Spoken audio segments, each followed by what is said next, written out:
There were so many mistakes I've done in Final Fantasy VII Rebirth even as I was approaching the 100-hour mark. Insane ascended abilities I skipped on, very limited rewards you can only get in a few places, and many other tips that will help a ton so you don't have to constantly backtrack your steps. That's why today we're gonna go over even more amazing tips to know, as well as some of the biggest mistakes you will want to avoid along the way.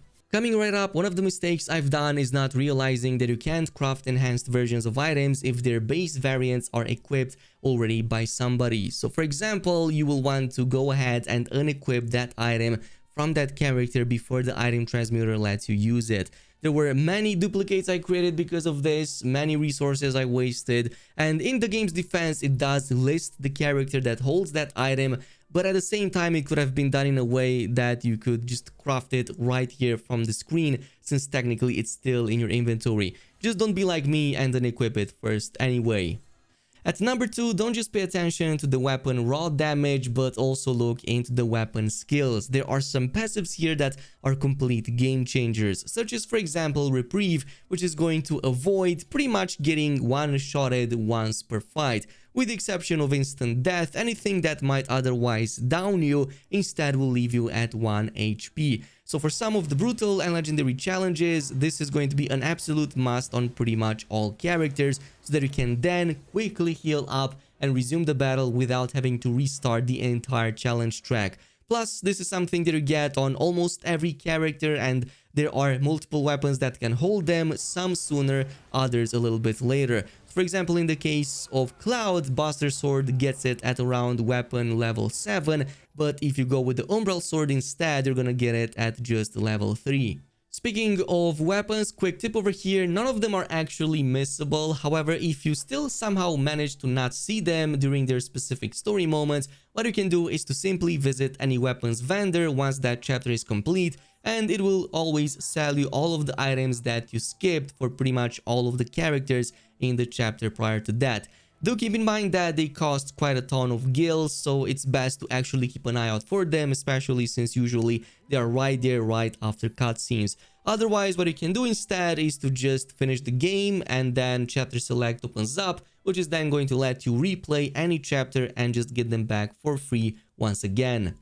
At number 4, do yourselves a favor and never sell resources for money, even if they reach the cap limit of 99. It's much more efficient, in fact, to just craft something out of them, even if it's low-level potions or cushions. Even in the case of cushions, you can just use them at Chocobo stops to quickly and efficiently replenish your party. And by the way, another quick tip over here is that you can actually multi-use even the low-level potions and make them a lot better. So you can do that by bringing up the quick menu with X and then holding down L1 while you multicast those potions on pretty much any party mate. This is going to be much better than going one by one as you would normally.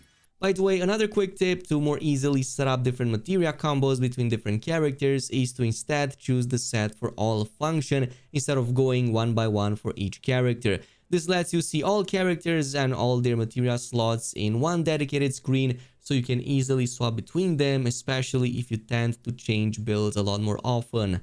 At number 5, let's talk about limit breaks and how to activate them much faster. Now, generally speaking, there are a few ways in which you can activate limit breaks. Even when you take damage, it can increase that limit gauge, but by far the best option is to apply pressure and then stun that target, which is going to give you by far the biggest bump in that limit gauge by far.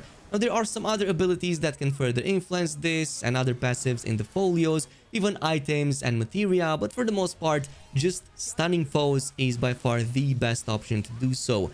And the reason why you want to care about this is because we can actually reach level 3 limit breaks, which are completely busted versions of the limit breaks we had before, much stronger than anything, and they will completely decimate your enemies.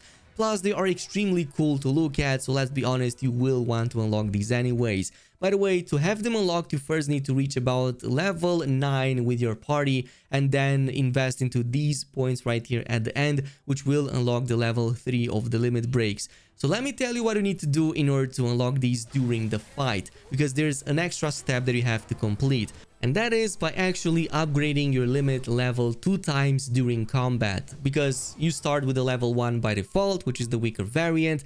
Then you can get to level 2 by doing any synergy ability with the effect limit level increase, so stuff like Savage Assault or Partners in Pain.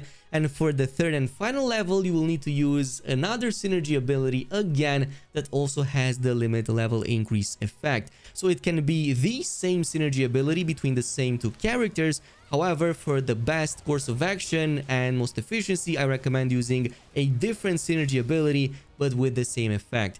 So for example, for a party setup between Cloud, Barret and Aerith, what you can do is to first use the synergy ability between Aerith and Barret, and then use it between Cloud and Barret. And what this will do is give Barret 2 levels of limit break much faster than if we were to do it with the same two characters again. Because as you may or may not know, the cost for the synergy ability further increases the more you use it between the same two characters. But this way, with different setups, you're gonna just use it much faster, which will unlock that insane limit break, deal a ton of damage. This was, by the way, against bosses that don't have any weakening effects from the world intel. And speaking of combat, another reason why you should always rush to just stun enemies is because this is also the trigger for the summon timer. In fact, your summoning timer will never start unless you stun at least one enemy in that fight. And by the way, that summoning timer only appears once per fight. But once you do that, in about like 10-20 seconds, give or take, and assuming that you have at least 1 or 2 ATB charges, you can then fully summon whatever summon that you have at hand. In this case, I recommend Odin, Gilgamesh, but Bahamut is also insane as well, as they can have some really potent one-shot mechanics. Once they despawn especially, some of their attacks are absolutely insane. And I mean, you already know that Bahamut is one of my favorite summons in the entire game. I mean, I think it's pretty clear why that is the case.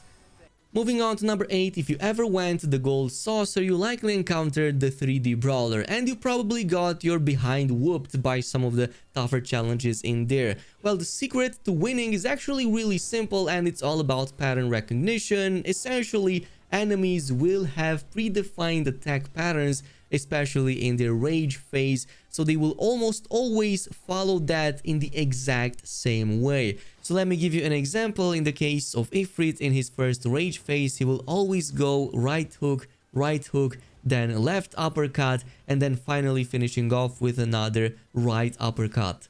So if you dodge in the exact same way I just told you, you will always stun him right after this, making him completely open to guaranteed damage. It's only that in between these rage phases when their attacks are going to be a bit more random, but even then it's going to still prioritize or favor certain types of attacks compared to others. So for example, Ifrit will no longer do so many uppercuts in his second phase and instead do attacks like, for example, left and right hooks and also attacks from above. So try to remember as much of these chains as possible in the next fights, especially if you tend to lose a lot against them. Eventually, you can just work out the entire pattern and easily defeat them, or at least give you an edge to eventually cast your own ultimate and finish the fight.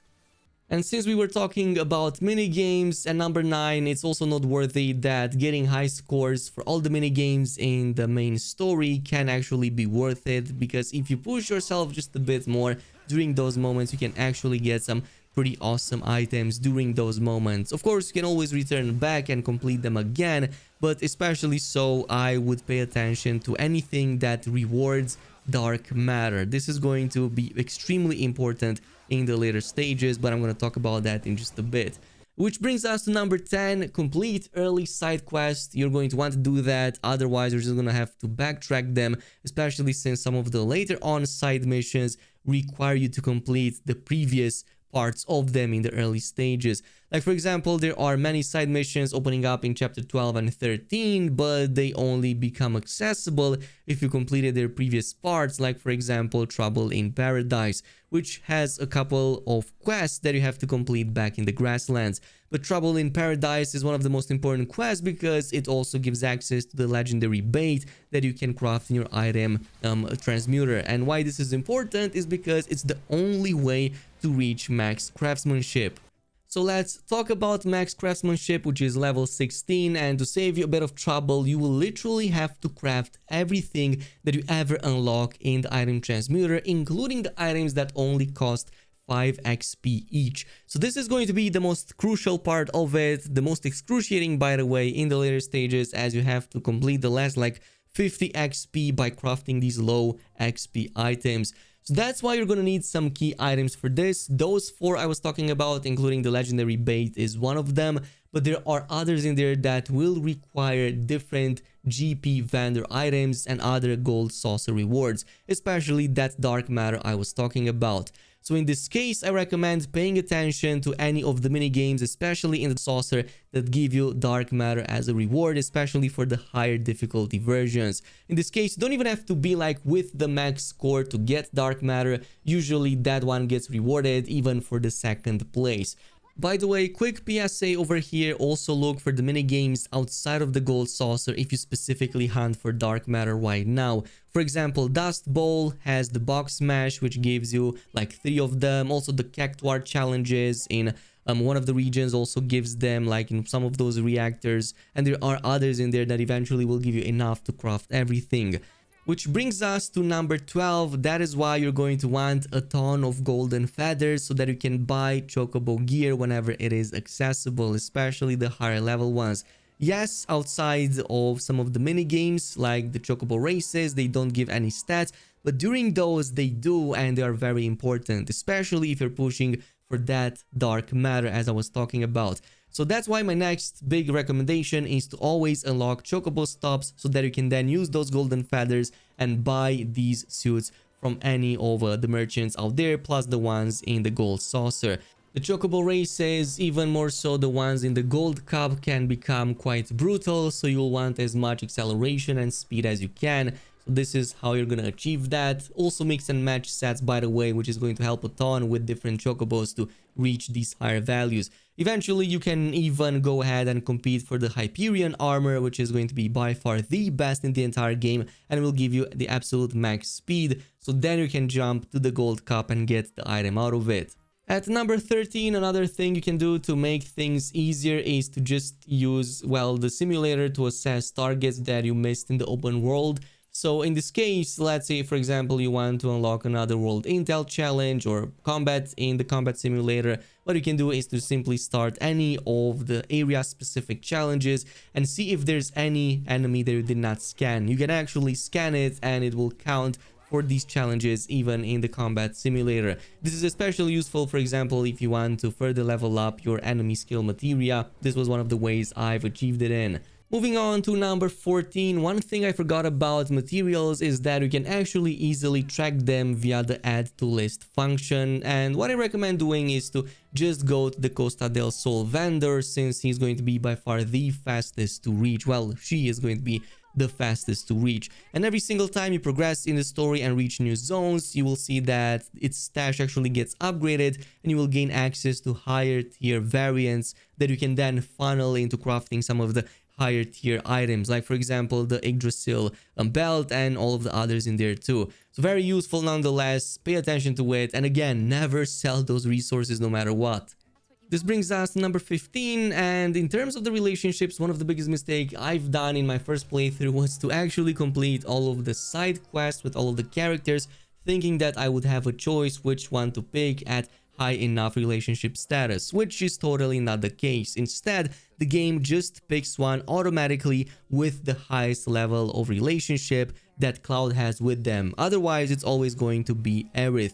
So what you're going to want to do instead is to focus on side missions with the character you want to go on a date with. So in this case, anything that deepens that relationship with that specific character, and you will always know which character it is, as it usually tends to get involved into cutscenes and it tends to follow you during those moments. So if it's not a mission with the character you want, simply not complete it yet, leave it uncompleted and just go do the ones with the character you want. And you will know that the character is going to get picked if it has by far the biggest filled icon over there compared to all of the others. That's why I suggest fully filling it up. For example, in the case of Tifa, that's what I did. It takes no time. If you want a full-on relationships guide, I can totally post it for all characters. I've pretty much done it, and there's also a way to unlock it and force it with almost any other character once you finish the game.